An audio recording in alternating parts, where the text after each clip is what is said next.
CM Revanth రెడ్డికి BRS party మరో shock ఇచ్చింది. రేవంత్ రెడ్డి అల్లుడుపై ఈడీకి ఫిర్యాదు చేసింది బీఆర్ఎస్. సీఎం రేవంత్ రెడ్డి అల్లుడు Goluguri Satyanarayana max Bayan pharma కంపెనీపై New Delhi ED కేంద్ర కార్యాలయంలో బీఆర్ఎస్ నేత మన్నే క్రిషాంక్ ఫిర్యాదు చేశారు.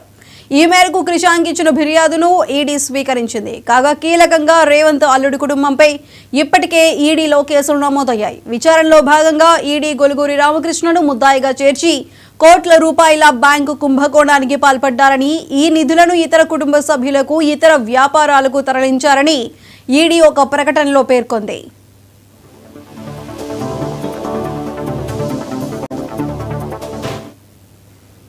కొడంగల్ నియోజకవర్గంలో రైతుల భూములను తీసుకొని మ్యాక్స్ బియన్ ఫార్మాకి కట్టబెట్టాలని ముఖ్యమంత్రి గారు నిర్ణయించారు.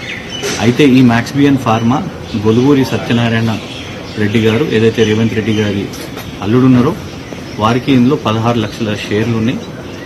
20 లక్షల షేర్లు ఎస్వీఎస్ ఫెసిలిటీ అండ్ దానికి సంబంధించిన డైరెక్టర్ అన్నం శరత్ గారు ఉంది. గొలుగూరి సత్యనారాయణ రెడ్డి గారి కుటుంబం సభ్యుల మీద ఇప్పటికే ఈడీలో విచారణలు జరుగుతున్నాయి. వాళ్ళు ఎన్నో ఫ్రాడ్లు చేసిందని వాళ్ళ మీద దర్యాప్తులు కూడా జరుగుతున్నాయి.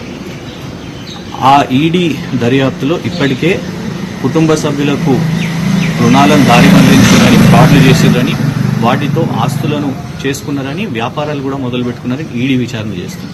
అయితే ఈరోజు కొడంగల్ ఫార్మా చుట్టూ మ్యాక్స్ బియన్ ఫార్మా ఏదైతే చర్చ జరుగుతుందో ఇందులో కూడా మరి నిధులు దారి మళ్లించినట్టు ఒక అనుమానం ఉన్నది. కాబట్టి మ్యాక్స్ బియన్ ఫార్మా మీద విచారణ చేయాలని ఈరోజు ఈడీ కేంద్ర కార్యాలయంలో ఢిల్లీలో ఫిర్యాదు చేయడం జరిగింది.